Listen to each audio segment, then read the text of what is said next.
Shri Gurubhyo Namaha. Harihi Om. Gananam Tva Ganapati Gum Havamahe Kavim Kavinam Upamashravastamam Jyeshtarajam Brahmanam Brahmanaspata Anashranvannutibhis Sida Sadanam Shri Mahaganadhipataye Namaha.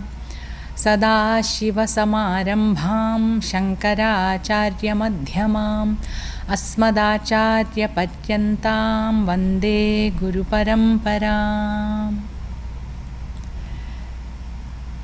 So we were talking about the Sukshma Sharira, which is the subtle body last time, but I'm going to back up a little bit and start with the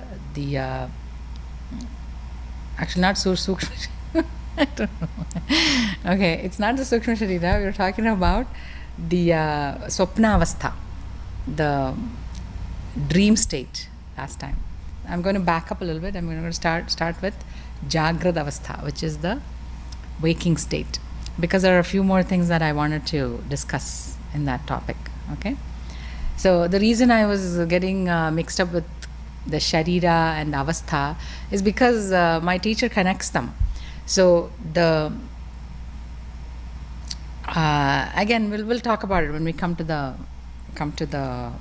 Panchakoshas, the 5 different sheets. Okay, we're going to look at it in different angles. What we're doing is we're taking this body-mind complex that we take ourselves to be, and we're looking at it from different angles. Okay, so for instance, you can you can take the same country and divide it in different ways. Like for India, for instance, let's take India. There are many states. Okay, so you can divide the country according to the number of states, right? That's one way to divide it.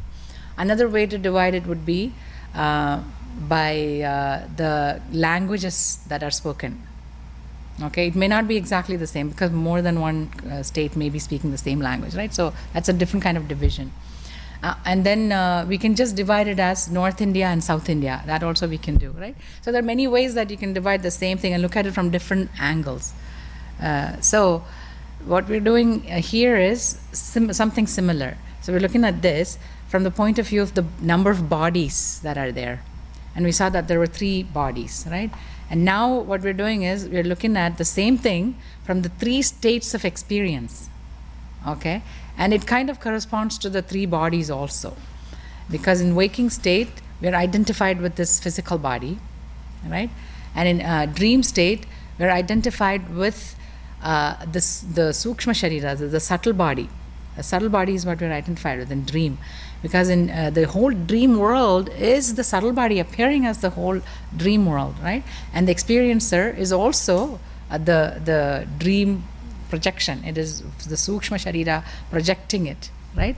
So so that way you can see. And then Karana Sharira is the same as the dreamless deep sleep state, right? Because the Karana Sharira is what you're identified with at that time. Karana is the causal body. So everything is resolved in that cause, as though it's in a seed, right? So we may have these seeds at home, like mung bean seeds, you keep in a jar. As long as you keep them in the jar, they'll just remain as seeds. But then each seed has the potential hidden within it to become so many more seeds in the future. Like suppose you sprout it, and then you sow these seeds. In a while it'll start sprout and it'll grow, right? And it has the ability to create more mung bean, right? Later on. So everything has that potential in it. Similarly, this body is also in the potential form. This Sukshma, the physical body, subtle body, they're all resolved in that causal body. Okay, so we now right now what we're doing is we're looking at it from the point of view of this 3 states of experience. Okay, so Jagrad Avastha is this waking experience, right? So there is a waking world, and there is a waker. The waker is interacting with this waking world. That's what we call our waking state, right? Isn't that what it is? So it's a pair. It appears together and it also syncs together. They both sync together. So they appear together. So this Jagrata Avastha, this state is experienced by an experiencer. That experiencer has a name. It's called Vishwa. That's the last line here. Sthula Sharira Abhimani Atma Vishwa iti uchyate. So it is Atma. Atma, the self, is appearing as Vishwa and is in constant contact with the waking world. So that's the pair, okay? It appears together, right? And this is only for the waking state. This waker doesn't have access to the dream state. This waker doesn't have access to the deep sleep state. I'm not talking about after waking up. I'm talking about at the time of the dream, the waker will nowhere be seen. All right? Only the dreamer will be there. So we need to understand this. This is something that we need to keep in our consciousness and think about it, because anything that is happening in this waking state is what we take seriously, right? Don't we take everything that happens in the waking state seriously? We do. We not only take it seriously right now, we go through the dream state, we go through the deep sleep state, and then come out of it back into the waking state, and we carry this to that waking state, right? We carry it on as though it is the time is linear, and that's how all the problems are experienced. If you think, all the pain is something that we carry over from an earlier Jagrata Avastha, an earlier waking experience, right? Isn't that what it is? So all the problems we carry over to this waking state the next morning. Now, we are the only species who do that. We're the only ones. The humans are the only ones who do this, and then we view time as a linear thing. It's not there for animals. For animals, they don't carry forward anything from the past, right? It's like they're living every moment as if it's the only moment there is, right? They don't have this much of a memory baggage, right? They may have learned some lessons, but not as much as us. We carry forward from 15 years ago.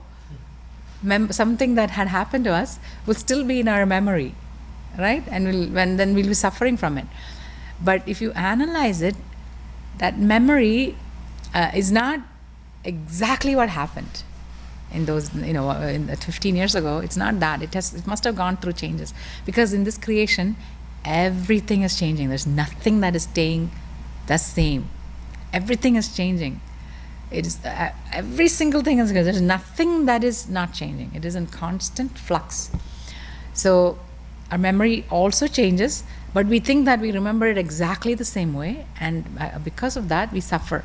So this carrying forward, So we should understand that this block, this waking state, is only part of our human experience. It's only 1/3 of the human experience. We need to really understand that, and this will make a huge difference in how you're going to take your experiences in life in the future, right? It's going to really matter now, because this is only 1/3 of it. But for us, the experience is this is enveloping us, right? This is completely engulfing us, and because we think that this is the thing, this is real, right? This is the only thing that is real. We don't care much about the other two states of experiences. This one is it for us, right? That's why all the problems, because we put all our eggs in one basket, which is the waking state. So we need to understand today that this is only a part of our experience. There are two more parts which need to be considered. We need to look at those two other parts also before we take these things completely seriously. Okay? So this is an indication that maybe there is a chance that this is not absolute reality. This waking experience that we're having may not be absolute reality. Just that much we understand today. Later on, when we study the last Upanishad, the 10th Upanishad, called the Mandukya Upanishad, we will say that this is nothing but another dream. So for now, all we're doing is we're looking at this waking experience and saying, maybe I shouldn't take this that seriously, because it is only 1/3 of the whole human experience that I'm having. Okay, and as an experiencer of this waking state, I'm called Vishwa. That is my name, and I'm here only during this waking state. I'm gone when I'm in the waking dreaming state, and also in the sleepless, I mean the dreamless deep sleep state. We need to understand that. Okay, just that much we need to. So this, in this verse, we are looking at the shrotradi indriyahi. That means all the sense organs are interacting with the shabdadi vishayahi, because every sense organ has a corresponding sense object. So see the view, the beauty of this creation. There are 5 sense objects, and we have 5 sense organs. Isn't that amazing? There may be a 6th one, but we cannot see that because we don't have a corresponding organ to be able to see that. We may think something like there are animals who have night vision, right? So they know what is in the dark. Can we ever know what is in the dark? We can never know what is in darkness. What is there? We can never know, because if you to know the darkness, we have to shine a light. When we shine the light, the darkness is gone. So we can never know what is in the darkness, right? Does that make sense? So, but then there are animals who can see that. So there may be other aspects to this world, but we cannot access that. These are the only 5 ways that we interact with this world, and these are the only 5 ways that we can know the world. We can contact the world. Okay? So the shabda sparsha rupa rasa gandha, they say, right? The sound is there. Sparsha is touch.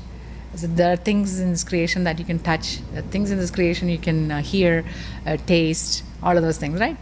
So, and then we are using your sense organs to be able to see that, and then to study that, okay, to know that. So that is important. And then this is Jagrad Avastha. So this is it. This interaction between these 5 sense organs and the 5 sense objects. This is Jagrad Avastha, means the waking state. And there is a waking state, waking sthula sharira abhimani. So there's physical body is there. This physical body is there in this waking state. And this Atma means the self, identified as this physical body, has a name, and that name is Vishwa. Okay? So that is, this is important to know. That's why I had missed the Vishwa part of it. I thought it was coming in another verse, but it is here, and it is important to note that. That's why I came back here, okay? Now we are going to go to the subtle body. Not subtle body, but the sleep state, or the swapnavastha, the dream state, okay? So swapnavastha keti chet. So the teacher anticipates student's question and says, if you were to ask me, what is the dream state? Jagrad avasthayam yat drishtam, yat shrutam, tad janita vasanaya nidra samaye yaha prapanchaha pratiyate sa swapnavastha. Sukshma sharira abhimani atma taijasa iti uchyate. So this is how it is to be understood. So we have a record player, right? Remember those? They're obsolete now. With all these phones and other things. So what we do is record some stuff, record a whole bunch of things, okay? And then you replay it. And then after having replayed and listened to it, you turn it off. So the device is now in sleep mode. There's a sleep mode, right, for the devices. So this is how you should understand it. So during the waking state, as we are having these experiences, we are interacting with the world, there is a record player inside which is recording all these experiences. And it is creating what is called vasanas, the proclivities of the mind. Okay, it comes from recording all of these things. So it is recording, and it is saved there. What happens in sleep, then when you fall asleep, you know, now you're in deep sleep state without any dream. Then what happens is the mind wakes up a little bit. It doesn't wake up completely, it wakes up partially and projects a dream world. And in that dream world, what it does is it takes some of the recordings and it replays it. The only thing is that record player is not the best in the world, so it kind of mixes, jumbles them up, mixes them up a little bit and replays it. Okay? That's why when you wake up, you say, oh my God, I had a dream which didn't make any sense at all. I was the age that I am now, but I was living with my parents as when I was like 15 or 16, right? So it's all jumbled up. So that's how it is projected in the dream state. But at the time of the dream, it feels real. The entire thing's been no matter how weird it is, at the time it feels real. And Vishwa is not there. The waking experiencer, waking state experiencer is nowhere to be found. If the waking experiencer was there, then you would know that it is a dream. And sometimes we do. We know that it is a dream because we may have just come out of the dream state and you're at the threshold of waking, but then you want to continue the dream. Then the waker is there and you want to take the part of the dreamer and continue it on for a little while. That is not a true dream state. A dream is something that you experience and you negate upon waking up. Only then it is called a dream. So you have to understand the definition of dream. Sometimes people, they try to challenge me, they catch my nose and then say, hey, wait a minute, the moment I started dreaming, I knew that it was a dream, they tell me. That's not the definition of dream. What is a dream? Dream is something that you should be able to negate upon waking up as a dream, as a different experience altogether. It shouldn't be anything like the waking experience. Okay? In waking experience, will you have a dream where you're identified as somebody else? It's never possible. So maybe you're daydreaming. That's okay. But it is not called the dream that we're talking about here. In this context, the dream that we're talking about is a state which you negate upon waking up as unreal.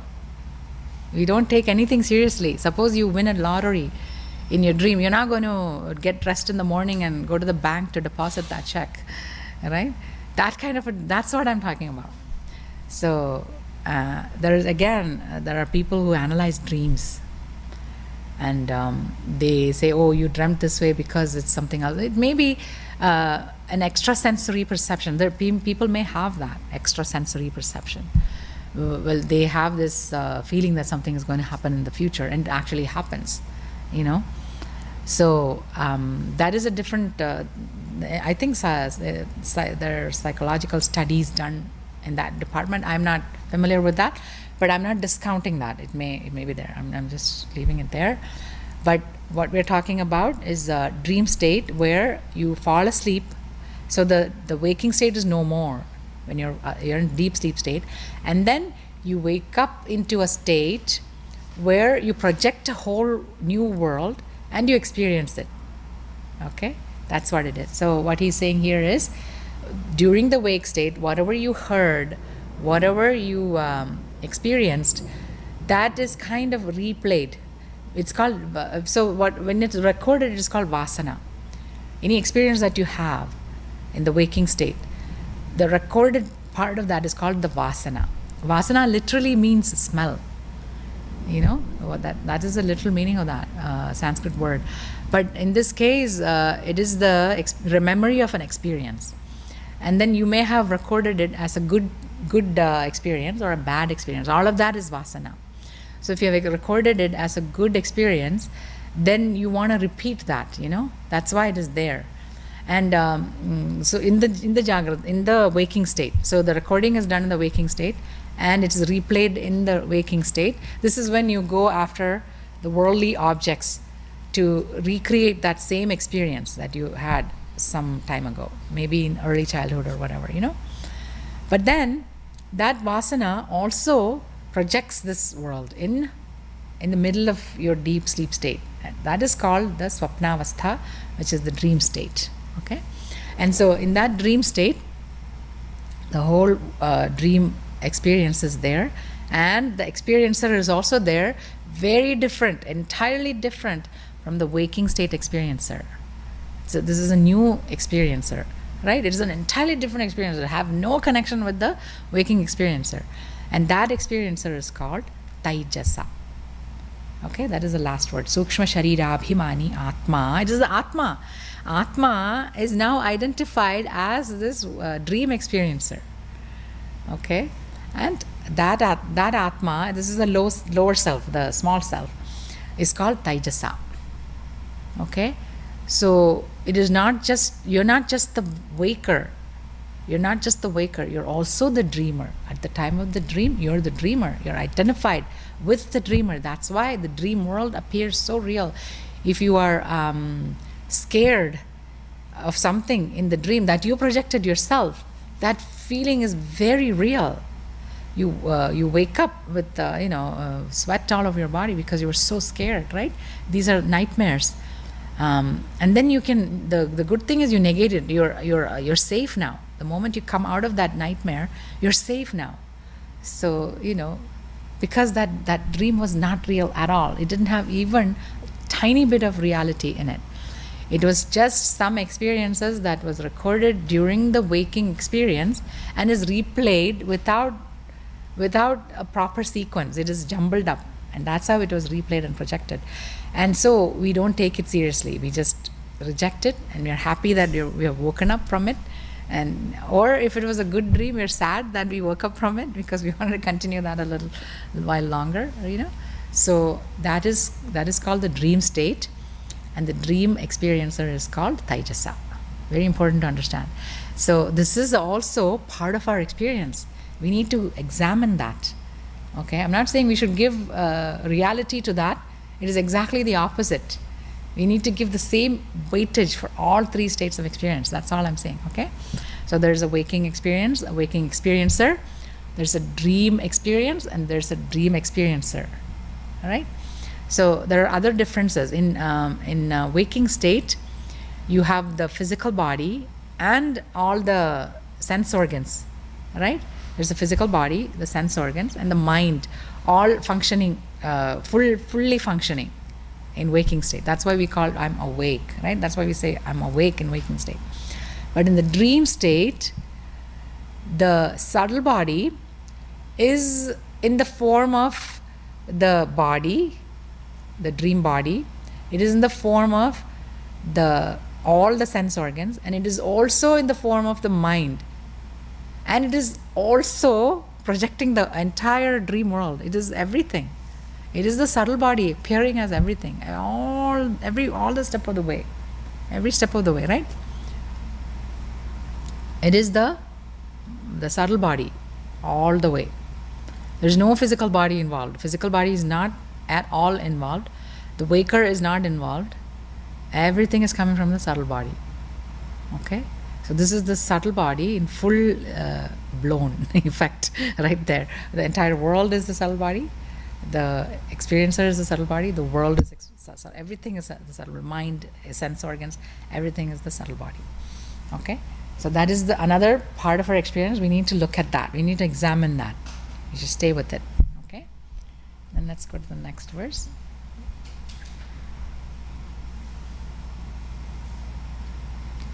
Ataha sushuptyavastha ka. What is the sushupti avastha? Means deep sleep state where there's no dream. Okay, and you're not awake at all. You're completely absorbed in that sleep.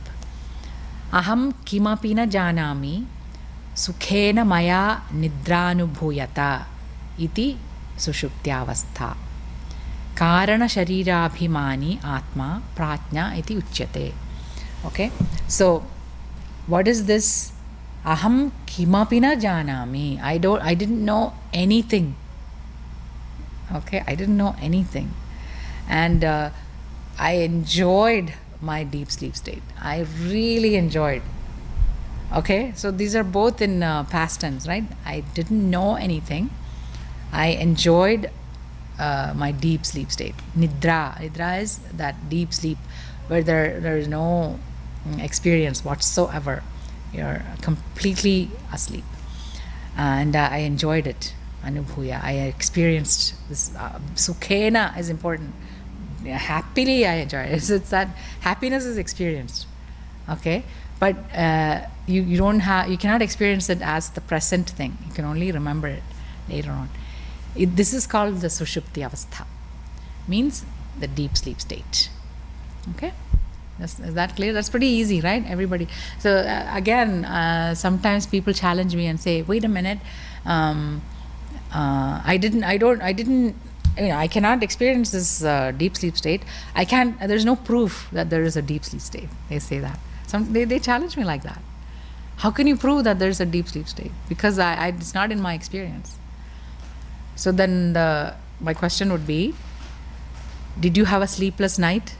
Were you aware of those nights when you weren't asleep? Did you complain about it in the morning? The answer would be obviously yes. Everyone would have gone through one of those, right? So that means you know when you sleep because you wake up without complaining, right? So you know that you slept. Those nights that you wake up complaining is proof that there is a deep sleep state, and it is in your experience. It's a unique experience because it is an experience of not having any experiences at all. It is a very unique experience. Therefore, it is there in your experience. And so we should look at that and examine it. We should give it equal weightage, just as much as we would give the waking state.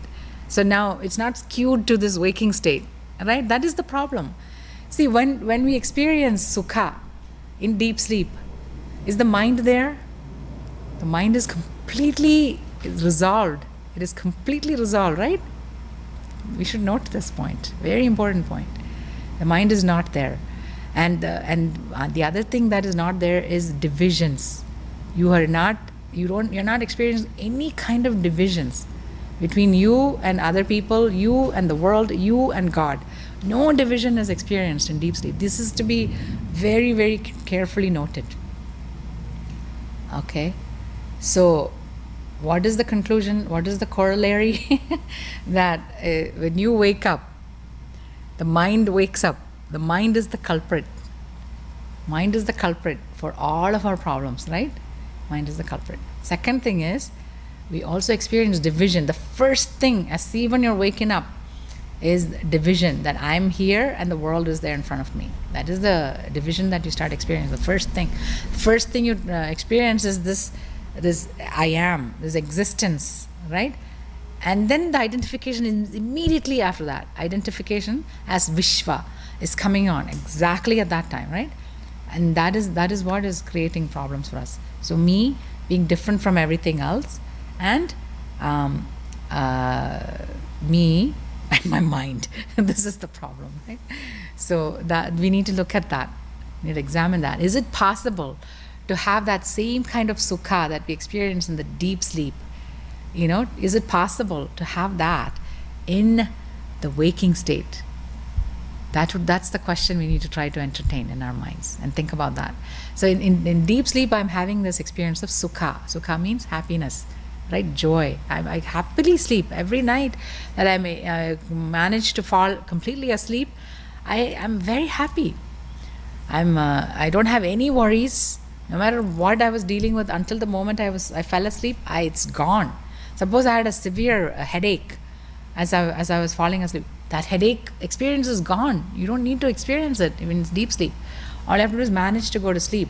Sometimes during a lecture, So then all the problems are gone, right? Is it possible to mimic that or somehow to get that same feeling in my waking state? We should examine this. All right? Very important to examine it. What is the use of doing that? Because the answer is yes. You can enjoy that same kind of peace. Actually, better than that deep sleep peace. You know how? Because it is in this present moment. You're completely awake to it. You're totally aware of it. So that is important to keep in mind. So these are the three states of experience. I think it's a good place to stop here and contemplate upon. Okay, and we'll continue in the next class. Om Purnamadah Purnamidam Purnat Purnamudachyate Purnasya Purnamadaya Purnamevavashishyate. Om Shanti Shanti Shanti. Harihi Om Shri Gurubhyo Namaha. Harihi Om Tat Sat. Shri Krishnarpanamastu.